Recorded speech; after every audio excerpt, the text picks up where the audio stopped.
Welcome to the Lift Oneself podcast, where we break mental health stigmas through conversations. I'm your host, Nat, and we dive into topics about trauma and how it impacts the nervous system. Yet we don't just leave you there. We share insights and tools of self-care, meditation, and growth that help you be curious about your own biology. Your presence matters. Please like and subscribe to our podcast. Help our community grow. Let's get into this. Oh, and please remember to be kind to yourself. Welcome to the Lift Oneself podcast. I'm your host, Nat, and today we are with Heather Stewart. And I think we're going to get into a juicy, delicious conversation because before we started recording, we were talking about blame and accountability and how a lot of people like to talk about manifesting their reality. Yet the biggest part is taking accountability for your actions and not blaming the external world. So before we dive in, Heather, would you be so gracious to introduce yourself to myself and the listeners and let us know a little bit about yourself? Sure. Myself to myself. I would love that. And yes, so my name is Heather, and I call myself a real life coach and a transformation facilitator. And the transformation facilitator came when I went to Sarasota last year, and I had a session with a channel, this gentleman I love who channels the collective. And I asked them what I was good at, and they said, that they told me they was really, really good at what I did. And I said, will you tell me what it is? So one of my superpowers is helping people to transform. And I think part of that is the transformation of myself. So I did the things we were supposed to do. We were just talking. I went to Ottawa U. I got the degree. I became a CPA. I was a senior director of finance. I was working in corporate life. I had the external trappings that people would say were successful, and I was unhappy. And I quit my job. I mean, people thought it was like an instantaneous thing. It took me a little bit of deciding what to do, but I quit my job and I got divorced and I sold my house. I lived in Mississauga, and I said, it's done. This is the wrong thing. It's done. And I transformed myself. And I actually went away to India for 3 months. And when I came back, I had started teaching yoga, opened my own yoga studio, because I felt like there was a lot of cerebral, there's a lot of brain thinking when you're in the corporate world, but your body is suffering. And I felt like the body really needed to have some attention. I went back to school for 2 years. I became a massage therapist. I'm teaching yoga. I'm a personal trainer. I'm helping people with their physical wellness. I'm like, yeah, this is amazing. People knew what my previous job was. So I would have all these health and wellness people saying, Heather, I got a letter from the government. I'm so scared. I'm like, well, let's open it and see what's inside. So, so I started business coaching for health and wellness because they were so sweet and they were trying to help people and they were struggling. I said, okay, now I've got it because I'm helping people with business. I got that skill. I'm helping people with their physical wellness. Yeah. And then the universe kicked me in the butt as hard as it could without permanent damage. And I had a stroke in 2021. And it's COVID. Nobody could come and visit me. I was in the ER for 3 days because there was no beds in the hospital. And I couldn't see properly. So I couldn't do the thing that people do. I probably would have done myself, go to the phone and start scrolling to distract yourself. I just had to lay there. I tell people I had the gift of a 3-day silent retreat, and it was Halloween weekend. So the ER was a fascinating place to be an observer. And I just at one point said, okay, the doctors say I've had a stroke. They're probably pretty right. Okay, I'll trust them and I'll let them do their job and take care of me and stop arguing with them that it's impossible because you know how healthy I am.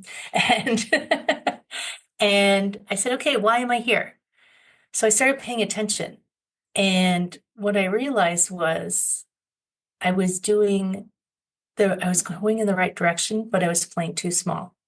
So while I was there, dropped in my program, which I call the Thriving Life Method. And it's like helping people harmonize. Balance is not the word I use. I use harmonize on purpose. Yes, I was working on their physical health, and yes, their businesses, but we needed to talk about their emotional health and the community around them and their occupation and their financial health and their spiritual health. I said, okay, all the things. Got it. And while I was there, it was also my podcast was born that day, those 3 days, and it's called Back to Me, trying to help people understand that the current belief that it's better to be a martyr and sacrifice yourself than to take care of yourself so that you can take care of other people and ways to do it. And yeah, I always have fascinating conversations with people on my podcast. I talked to a sexual fantasy expert once. So cool. Such a cool conversation. Anyway, so that's what I do. I help people transform. I help people fit. I use real life coach on purpose because whatever solutions we explore together to help people, I want it to fit their real life as it is now because you don't need more overwhelm. You don't need more um, disruption. Your people are trying to find a way to come back to themselves, even if they don't call it that. And I want to help them do that in an easy way. It doesn't have to be hard, right? Yeah. We have a lot of similarities in our journey. So I'm looking forward to the dialogue that we're going to get into. Yeah, Before that, will you join me in a mindful moment so we of can ground course. ourselves and open ourselves even better? Hmm. For the listeners, as you always hear, safety first. If you are driving or need your visual, please do not close your eyes. Yet, all the other prompts you're able to do with whatever you're doing. So, Heather, I'll ask you to get comfortable in your seating. And if it's safe to do so, you're going to gently close your eyes. And you're going to begin breathing in and out through your nose. And you're not going to try and control your breath. You're just going to be aware of its rhythm, allowing it to guide you into your body. There may be some sensations or feelings coming up, and that's okay. You're safe to feel. You're safe to let go. Surrender the need to control. Release the need to resist and just be. Be with your breath. Drop deeper into your body. Now, there may be some thoughts or to-do lists that have popped up in the mind, and that's okay. Gently bring your awareness back to your breath, creating space between the awareness and the thoughts, and dropping even deeper into the body, giving yourself permission to just be. Again, more thoughts may have popped up. Gently bring your awareness back to your breath, beginning again, creating even more space between the awareness and the thoughts, just surrendering into the body, just being. You may notice the rhythm of your breath has changed. You may notice or observe some different sensations or feelings in the body. And just stay with that breath. Now, at your own time and at your own pace, you're going to gently open your eyes while staying with your breath. How's your heart doing? Fabulous. How's your heart doing? It's curious. Hmm. There's been a lot in the past 5 months. Yet yesterday I went to a spa called Kowina, which is hot and cold, so really getting you in the body. And there was a lot of insight and things that came up that allowed me to go further, deeper into myself and see it with clarity. and feel those emotions and have better understanding of my behavior and the feelings and sensations. So thank you for the question. Mhm. Tell me about India. What had you go to India? Because that's not something anybody just jumps on and goes. Right. So it was interesting. When I was still in corporate, always looking for ways to relieve stress. And I had taken a meditation class with a gentleman, and he had a degree in, like, a major in Hinduism and a minor in Christianity. Like, he had gone to school for this. And so had taken these meditation classes, and I'm like, okay, that's pretty good. I was inconsistent at the time. And then a VP that I talked to a lot in the staff room, a friend of mine, he had started practicing Ashtanga yoga, and he said, "Oh, would you like a free pass for the studio I go to?" I was like, "Yeah, sure. I hear that's good for stress." So I started going. Oh, I'm a recovering overachiever. I started going to yoga 5 days a week because I was going to be the best damn yogi ever. And I was going to be the stress-free superwoman. And don't ever do that to yourself. Like, don't put those things on yourself that you have to be something. But I was doing that. Um, and I went for the stress, thinking, this is going to help me with my stress. And when I had my own yoga studio, I used to joke that people would come for the yoga butt and not realize that they were actually getting not the yoga butt, but way more dimensionally expanded things happening. So I was doing all of this yoga. And when I learn something and I get lit up by it, really, I was just born to teach people. I want to teach people.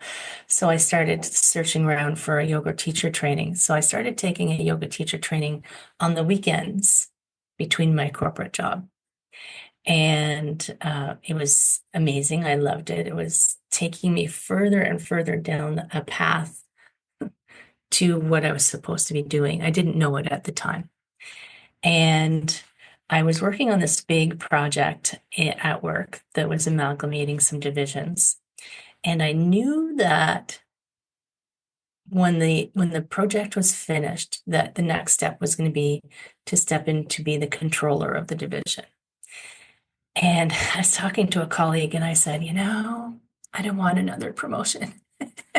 And, and my now ex-husband, of course, he wanted to be a VP by 35. He said, and I said it to him as well. I was like, what do you mean you don't want another promotion? It just didn't compute for him. And I was like, look, yeah, you get recognition, you get all of this stuff, you get tighter handcuffs on your wrists, the golden handcuffs. But the price of that is my life and my time and my energy. And it's not worth it. So I place a value on my health, my wellness, my time, the things I want to do in life. And it doesn't even have to be curing cancer. What if I just want to sit by the ocean for half an hour? It's like that is valuable to me, more valuable than 12 hours at a desk. So there was a person in my yoga teacher training class who had been to India. So I was like deep into figuring out meditation and yoga, and I was all Ashtanga at the time. I've expanded my horizons since then. I'm still teaching 20 years later, and now I'm a mashup of everything I've ever learned. So people say, "What kind of style of yoga do you teach?" Heather style. And I knew this person had been to India. So I said, "Can we go for coffee? And can you tell me about India?" Because I was curious. And I had kind of felt like felt kind of called to go. I was like, I feel like I'm going to go to India. I feel like I'm going to quit my job and go to India. And we went for coffee, and he brought a photo album with him. Do you remember those? When we used to Yeah, print I photos still have out? them. Yeah. And he's showing me the pictures and he's telling me about it. And I told him what my plan was. I said, "Oh yeah, so I'm quitting my job, and my house is I was getting divorced. My house is on the market, and I'm selling my house, and I'm just going to go take off for a little while to India." So I wanted to know what to expect. And he's like, really? He said, I'm taking a leave of absence from my job and I'm going back. And it was like we were going at the same time. So we went together. Mm. And it was just like, I felt like it was, um, I had been to I'd been to Peru and I'd been to the European countries, but I'd never been anywhere that was so intense and so intense, but so open. I mean, it's hard to, unless you've been there, it's hard to describe the energy of the place. Like the contrast is so stark. And at one point, I'm sitting on the train. I'd only been there a few days. It took me a couple of weeks to really let my energy settle because it was so confronting in some ways. I'm sitting on the train and there's a man wearing a three-piece suit. There's a Nokia ad, I can see it very clearly, a Nokia ad behind him. He's on his cell phone, and next to him on the ground is a man with no legs begging. And I'm like, Ma, what? Like it was like my brain cells fused. It was like third world and first world living in the same container. And it was really hard for my, middle class Canadian brain to process it. And the more time I spent there, the more time I was like, these people are have a whole different view of the world, like an entirely different view. And not to glamorize it or anything, because it is hard there. Mhm. People sleeping on the streets and, the caste system. But what they value is very different. I mean, I was sitting in a family, we were staying with a family, and we were sitting around the stove. It was Diwali, so it was like November-ish, sitting around the stove, and they had killed a goat for us because we're guests. And I can't identify any of the parts of the goat in the stew, but it's all good. And they were asking us questions, and we're like, no, we don't have jobs, we don't have kids, we don't have a spouse, and they felt so bad for us. Like, and I'm thinking, my coat is worth more than this house. And wow, totally different perspective, right? And they value community so much. And I was sick at the time, and I didn't know this at first. Every time I left the house to go, the washroom was in a room out in a building out back. The ladies would follow me and sit at a distance because they wanted to make sure that I was okay. So they're all about caring for each other. Um, Although there is that caste, it's like, I guess, in your caste system, but it was just such a different place to explore. I stayed for 3 months and I would have stayed longer, but I promised my grandmother I would come back for Christmas. You can't go against Grant. Sorry. Yeah. What did you learn about yourself while you were there for 3 months? Oh, that's a good question. Um, I learned to it's interesting when you have that space to think, right? And that alone time. So I learned that I was a complete person. I always felt I'm like something was missing. Like, you're always searching. This is something I was having a conversation with just last night. Humans are searching for something. And I made a comment that would we know if we found it because we don't know what we're looking for?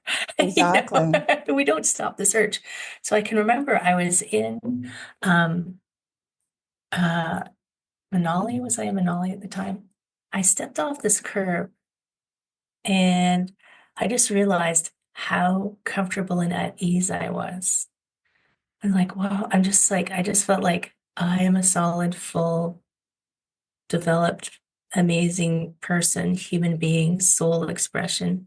And I don't need to be doing anything right now except just walking down the street, and that frees so much of that angst and that energy of the shoulding, the supposed to's, the trappings that we put on ourselves.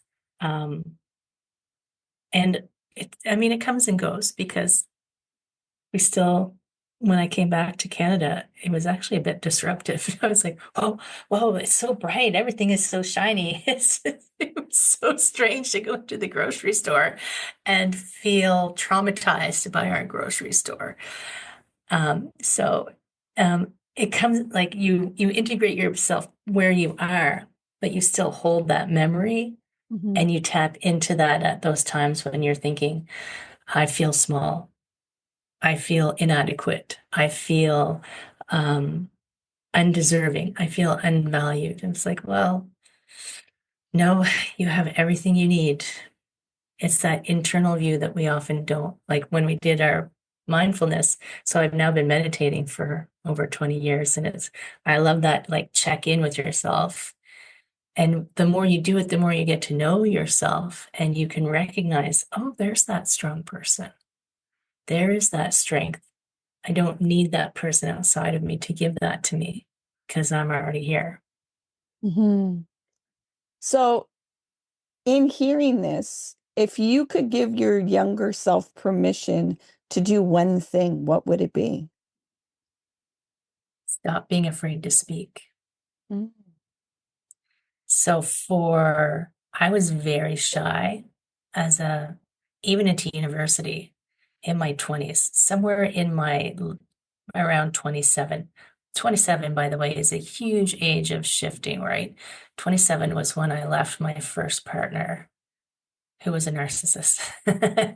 And I still have the fridge magnet that says I am no longer afraid. When that was when I had to find my voice and my self-value to say this is not the right place for me, Mhm. and I need to do this for me because no one else is going to do it for me. And goes back to that ownership thing. I had to step up for myself, and part of that was finding my voice to say no and to Mhm. speak. And I mean, even now, so I read Akashic records for myself and others. And every now and then when I'm talking to the record keepers, they're reminding me, yeah, you need to talk more, Heather. I'm like, okay, I'm on it. Understood. So, going on that, what is one fear you were afraid other people would see, yet now you've owned it and you're owning So it yeah. fully? And it's so interesting because I was doing a little exercise this morning because it's still, even when you overcome a fear, the seeds are still there. They're just not growing anymore, right? Mhm. So I have always had a fear that people would realize that I didn't know the answers.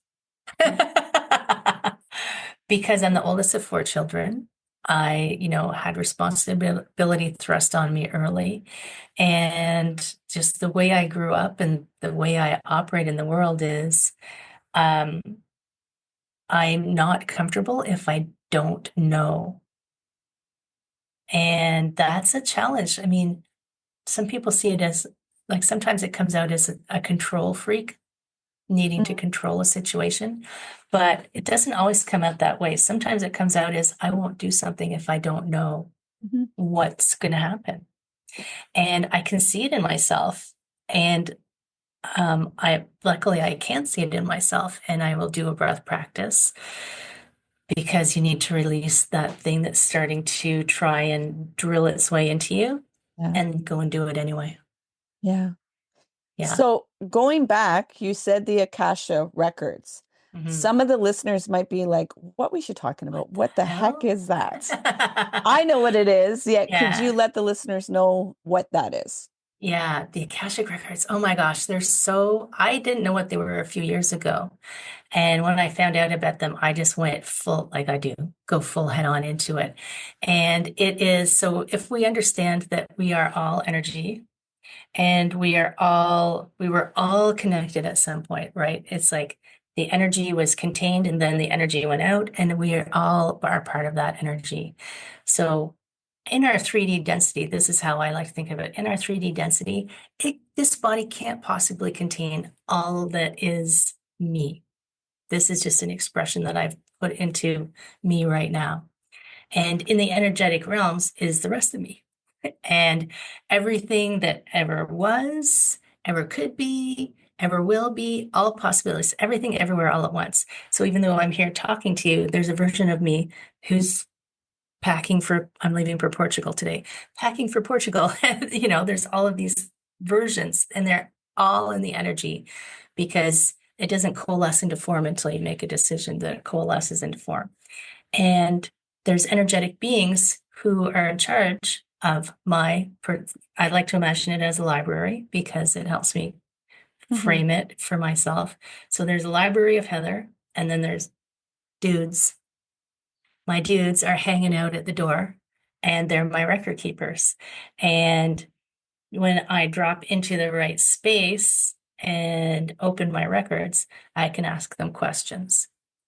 And the interesting thing about the record keepers, because some people see it as kind of like psychics, it's not really psychics because psychics, I don't know what energy stream they're tapping into. They're kind of tapping into timelines.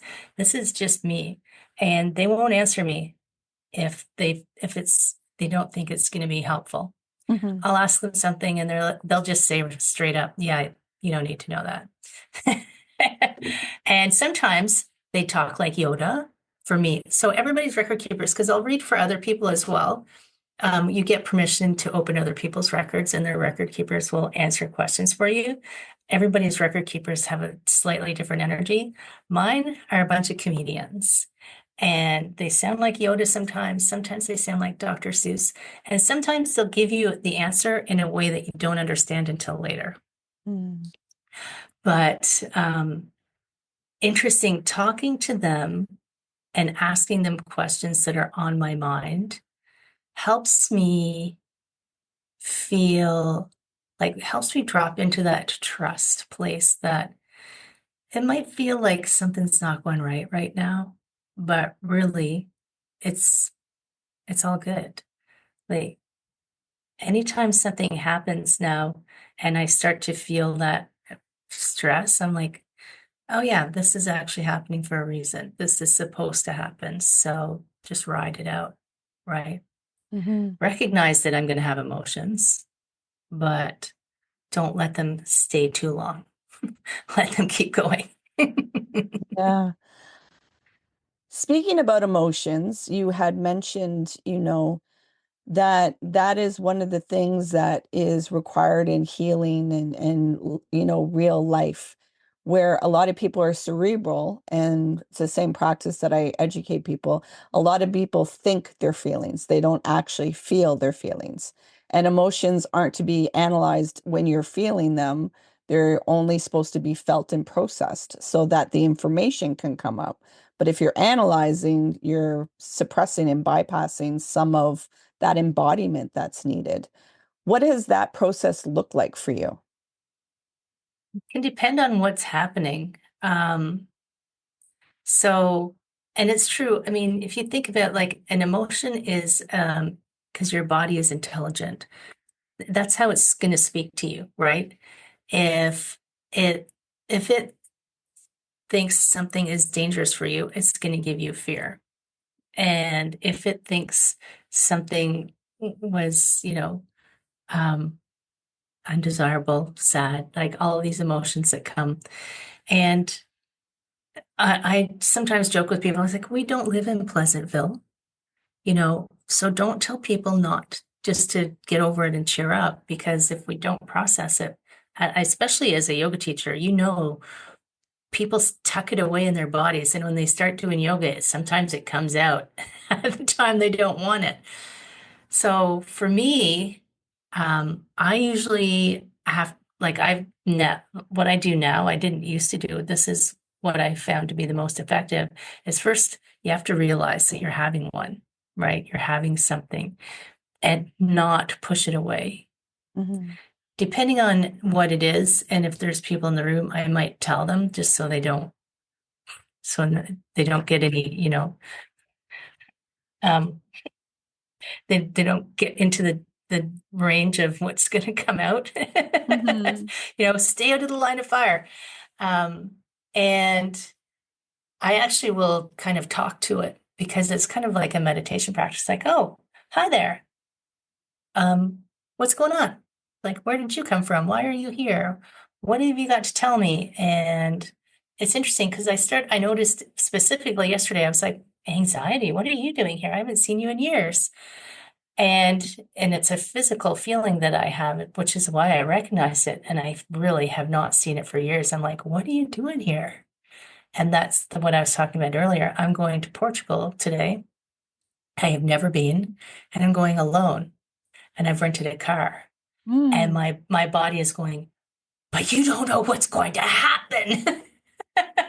Even though I'm like, it's only fine. I'll be fine. Everything's fine. No, what if something happens? I can hear like my grandmother is, what if something happens? Well, it'll be fine. You know, it's yeah. like I feel like I'm jumping a little bit without a safety net. And I haven't done this kind of thing without a safety net for quite a while. And I had to pause and go, hello, what are you doing here?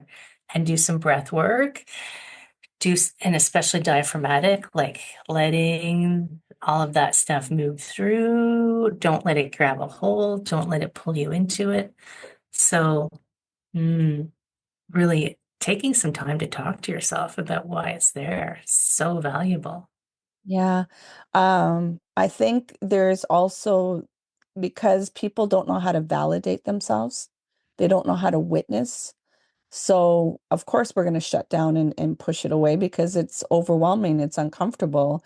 And we've been taught, a lot of us, that whatever we're feeling isn't the feeling to be feeling right now. It should be something different than that. So, to allow Right. these authentic emotions to come up and recognize sometimes, it's unknown territory because you're allowing an emotion that you haven't ever felt. Yet you are recognizing too that certain body sensations lets me know, oh, here you are visiting again. I thought I got rid of you, yet there's no such thing. Yeah. It's always when they come knock at the door, are you going to let me in or are you going to slam the door and freak out and it's like, no, if you can allow it in and be in the space and recognize you can be in the space, but you're not taking over to hijack my behavior. Yeah. Yet You we're don't get taught to drive the bus. exactly. Yet you can be in the space of acknowledging it. And we haven't really been given that space of validation.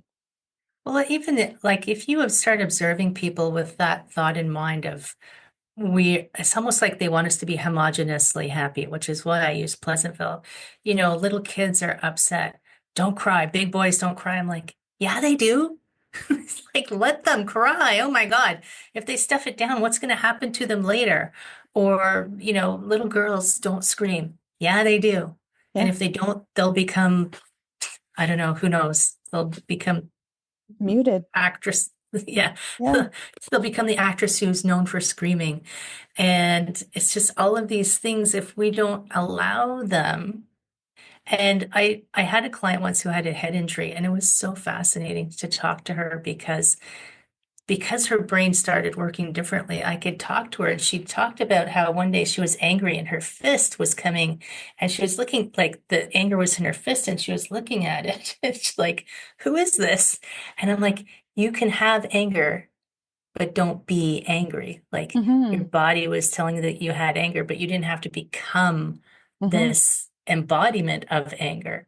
And it was just so fascinating the way her brain worked. And we have the ability to do that. So I anxiety came to visit me and I let them in and I had a conversation with them. I gave them a coffee, but I asked them to leave. Mm-hmm. We had a Exactly. conversation like, thank you for your concern. I'm Mm-hmm. going anyway.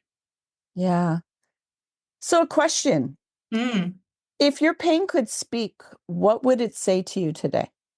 pain? Mm, it doesn't use clean language. That's fine. Okay. Listen, bitch, get up off your ass and just get moving. And how have you were you always with a good relationship with pain? Hmm. I don't know the answer to that. I don't. It's funny because I don't.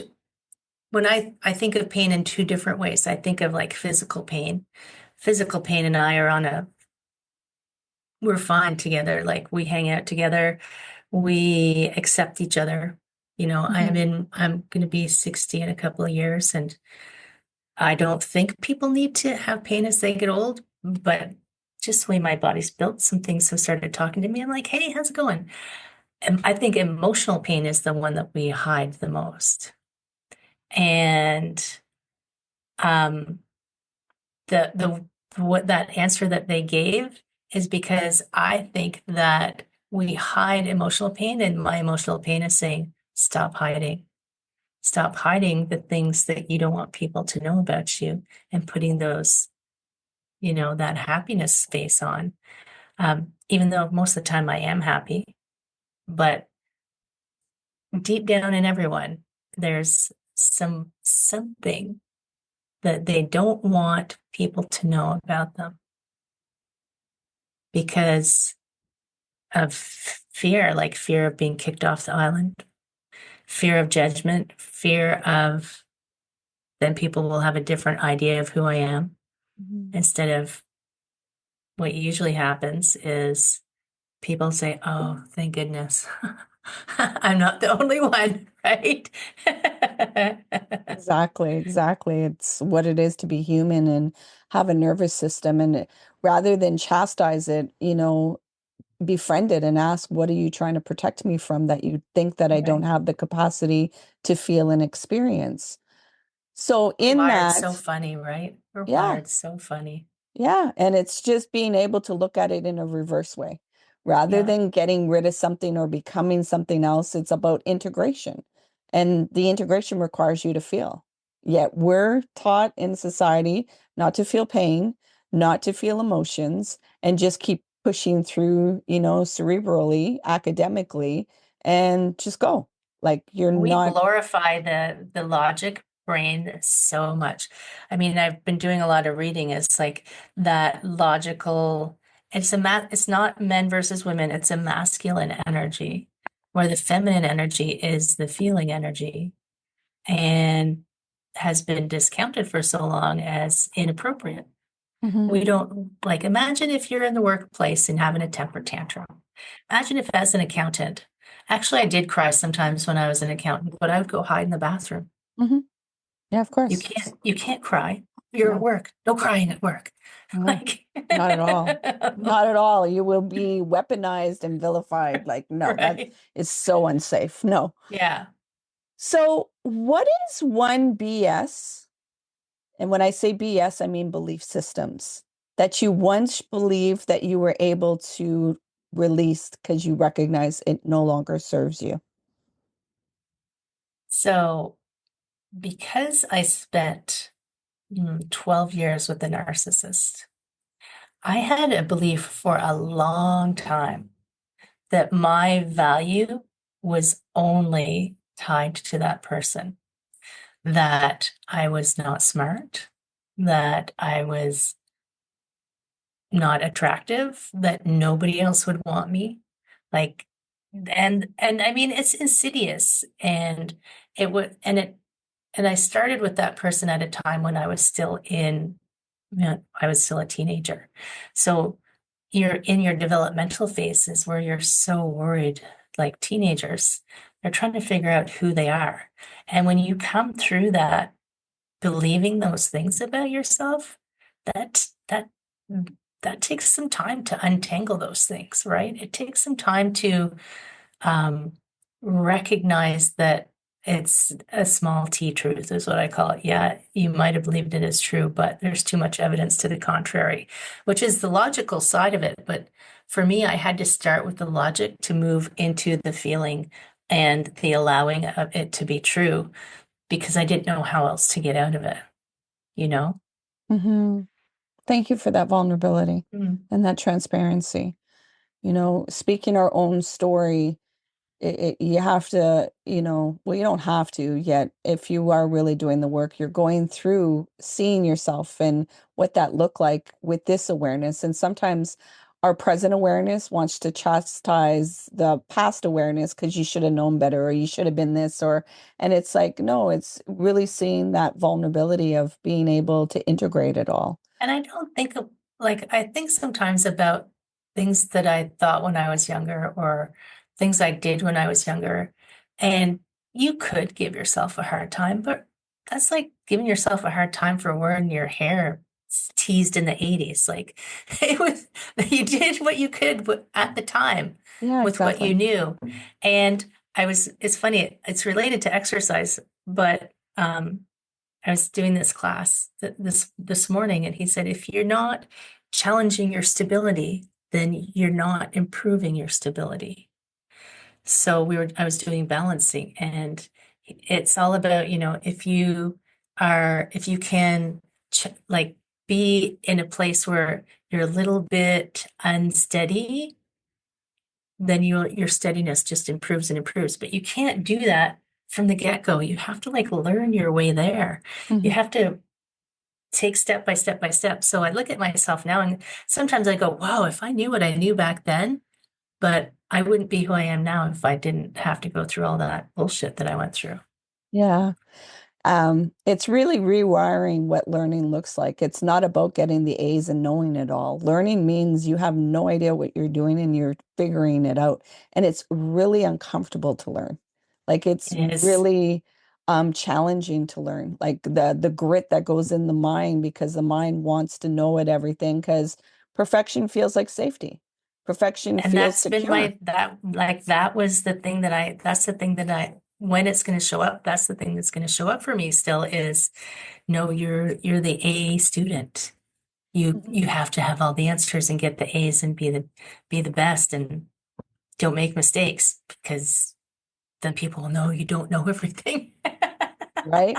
Yeah, the most powerful strength you could have is like acknowledging, I don't know, Right. and stand in that and feel all the winds and the whistles and just still stand firm.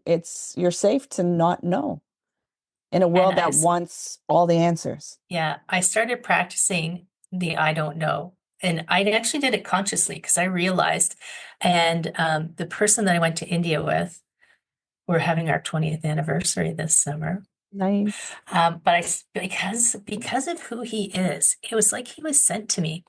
Because of who he is, I started practicing with him. Hmm. I don't know. And does he still like me? Like everything that I've learned and done and challenged over the past 20 years, and we are, he is still 100%, like he's like my teacher of how to be okay, not like developing. And it's just been amazing. We started off the conversation talking about manifesting your reality Right. and how if people really understood the ownership of that, they might be recognizing the work that goes into that. So, can you elaborate a little bit more on your perspective on this and what some people might be missing in this work? Right. So we can go from 3D to quantum with this. So if you think, I'm always reminded of someone I knew who had read The Secret and said, I'm, I'm visualizing my new home, I'm manifesting, and nothing ever happened. I said, well, it's not like you can't do something. You have to be a participant in this. So there has to be an action, and the action has to be taken by you. So if I want to um, decide that I need a different life, I could have visualized all I want that I wanted a different life when I was in corporate, but I had to stand up for myself, use my voice, and make something different happen, and trust that the actions that I was taking were going to help create the world that I was envisioning, right? But then you can go quantum and say, because people will say, you are basically you are God, if you want to use the G word, and you have created this entire thing to have an experience of yourself. And I have created NatNat and I have created podcasts and I've created the whole thing. And including the war, including the famine, including, you know, terrorism, including crazy politicians in the political system. And I was having a conversation last night on a 3D scale. We have difficulty taking ownership for our own lives. As I'm thinking of someone who's specific who complains constantly that this is not right and this is not right and this is not right. I'm like, well, then change it. But she won't like take ownership for her life. So if it's hard to take ownership for your life, you can't take ownership for the whole universe. It's like, kapow! Start small. Start with you and start with your environment. If your environment is uncomfortable, you change it. And don't complain about how someone is treating you because you're giving them permission to treat you that way. Don't complain. We were complaining earlier about the government. Don't complain about the government because we created the government. If you want it to change, you have to do something. Mhm. And people will say, I'm too small, I'm too alone. No, you are not small. That's what we were talking about earlier. You are a big, powerful being, and you are here for a purpose, I believe. And not everybody's purpose has to be curing cancer. Some people's purposes are, I talk about a beautiful garden that I walk by. That woman, I'm pretty sure her purpose in life is to make that garden gorgeous because I stop in front of it every day, especially now spring's here, and just look at the flowers and it makes my heart so happy. And if that's her purpose in life, she's achieving it, right? It's just beautiful. Yeah. But people attach this need for it to be something huge and significant. And the word significant is so loaded because she's making a significant difference in my life, but it's not measurable in a monetary scale, Mm-hmm. right?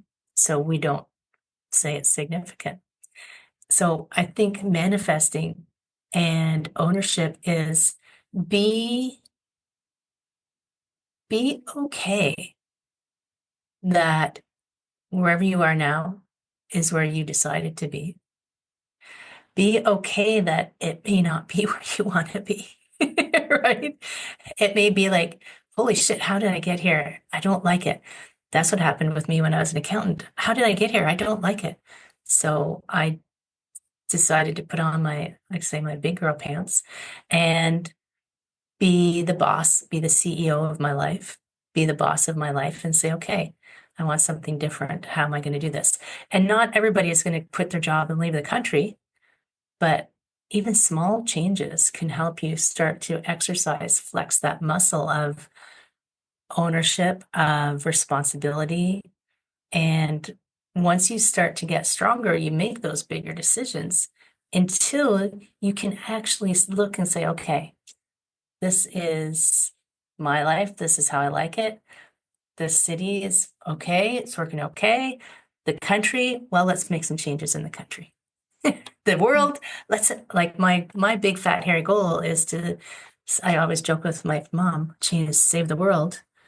And I do it by tidal wave. I put drips in the water and they flow outwards and get bigger and bigger and bigger. And we'll, Exactly. right? Yeah. So I know the listeners are like, okay, where can I get a hold of Heather and where can I find her? So could you let the listeners know where they can find you and what you have to offer? Yes. So everything it's easy to find because who wants to jump all over the planet? HeatherStewart.coach is where all the alls are.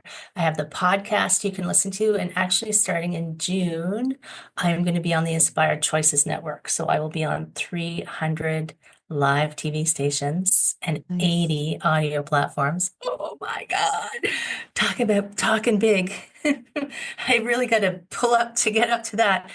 And I have a free membership area, which is off social media, and there's no toxicity allowed in that area. It's a place where I have my free resources. I have like some meditations, and teach this yoga Tai Chi fusion class that I love teaching. And there's a quiz there. There's like a roadmap I teach the Thriving Life method. And then I have like a DIY space group coaching, VIP, like one-on-one coaching, but it's all housed. It's because it's easier to send people to heatherstewart.coach. And Instagram, Facebook, LinkedIn, all the alls. Well, I want to thank you for, it's already been almost an hour and it So feels, fast, right? yeah, it was very opening and inviting conversation. And one thing, that stood out is I want to thank you for the alchemy that you've done in your life. Taking those impurities, really seeing where you were and recognizing this isn't where I want to be. Also going through some health challenges and illnesses and still, pivoting and asking yourself some very profound questions. So you've taken those impurities and you've turned them into gold, yet you didn't keep the gold for yourself. You're sharing it with others. So thank you so much, Heather, for all of the work that you are doing and the light you're bringing into the world. Thank you. Thank you. Please remember to be kind to yourself. Yes. Hey, you made it all the way here. I appreciate you and your time. If you found value in this conversation, please share it out. If there was somebody that popped into your mind, take action and share it out with them. It possibly may not be them that will benefit, it's that they know somebody that will benefit from listening to this conversation. So please take action and share out the podcast. You can find us on social media, on Facebook, Instagram, and TikTok under Lift Oneself. And if you want to inquire about the work that I do and the services that I provide to people, come over on my website, come into a discovery call, liftoneself.com.